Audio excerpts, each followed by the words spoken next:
Hey, church family. What a week this has been. The rapid spread of the coronavirus is truly unprecedented and unlike anything we've ever seen. So here at Central, we want to take some necessary, precautious actions to do our part to slow this progression, but also not feed into the mass hysteria.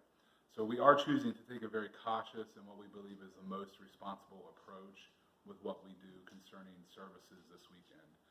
Doing so with the interest of you and your family and your safety first and foremost there. So, to be very clear, the elders and ministry team have worked together and decided to cancel all services this weekend. All activities on church property are suspended until at least next Friday. So this includes all youth group, all life groups, all Bible studies, refit, any meetings that may take place at the church. This allows us time to clean and sanitize, as well as gather as much information as possible to make another informed decision about next weekend. Next Friday, March 20th, the elders and ministry and ministers will work together to make another informed decision with the hope that we will be able to hold a modified service on the 22nd. As you know, the information out there concerning this seems to change daily, and that's part of what made this decision so difficult. Is it would seem like we would come to an idea and then things would change, and they have just changed so rapidly. Several things did factor into our decision. First of all, once the schools in the entire state of Ohio were placed on a temporary hiatus for 3.5 weeks, it was a big wake-up call to a lot of us, as well as the ban on mass gatherings over 100 people. Now, of course, as a church, we're exempt from that, but that doesn't always mean it's the wisest thing. Just because we can do it, should we do it? And also, we worked really closely with trusted healthcare professionals from our own church family, and they cautioned us and advised us that the most reasonable, safe thing to do in the short term was cancel for this Sunday and then reassess. So we would rather err on the side of caution when it comes to your safety rather than being reckless.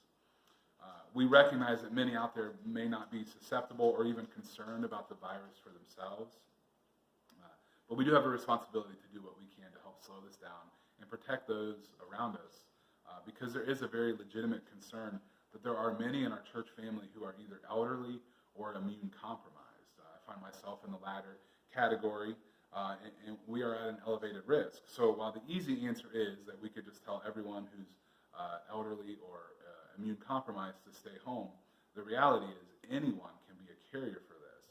And for some people, it may never be a big deal, but for others, this has proven to be very deadly. So for tomorrow, our plan is to have a worship playlist available with a message that we're recording for your family, for your worship time. We'll put it on our Facebook page as well as email out a link to that. If you're using the YouVersion Bible app, you can access the notes and scripture on there for the message that I'll record for that, and you can follow along, or you can lead a devotion on your own with your family. Do something unique, do something different with your family. You can also go to our website, CCCMV.com. You can click on the link there if you want to give your tithes and offering there. But ultimately, what we ask is that you use this time to gather your family and to remember Jesus. Think about his sacrifice. Think about the hope that we have because of what he's done for us. And take time.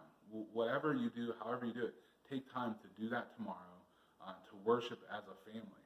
Or if you're on your own and you're practicing self-isolation, choose to use this time to draw near to God and to pour into his word. And really let this time be a blessing to you instead of a negative. This Sunday, I'm going to upload a message that has a few thoughts about fear. Specifically choosing faith over fear. And as Christians, I urge you to be leaders during this time. And instead of like selfishness and panic and hysteria like we're seeing all over the place, let us be people who show love. From a distance, but show love. Be people who show compassion, understanding, and patience. We still want to be a light to this community. And so I just want to share some really neat things that I've heard from our own church family.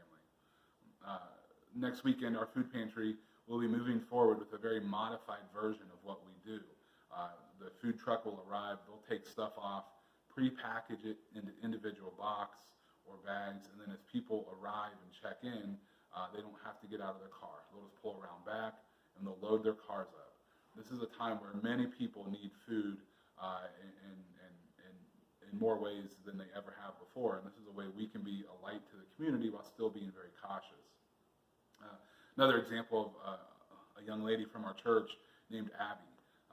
I think this story is pretty awesome. She's offered to pick up groceries, medications, or other essential items for elderly people or people with compromised immune systems so they can avoid going to the store and going out into that craziness. So wherever you are, whatever obstacles you're facing, I urge you to be a light. Call your neighbor. Pray with people. Share that massive hoard of toilet paper that you bought from Costco. Basically, what I'm asking is look for opportunities to pour into people and to be a light. I kind of want to leave you with this verse, 2 Timothy 1:7. I'll be preaching on this tomorrow. You can watch it tomorrow.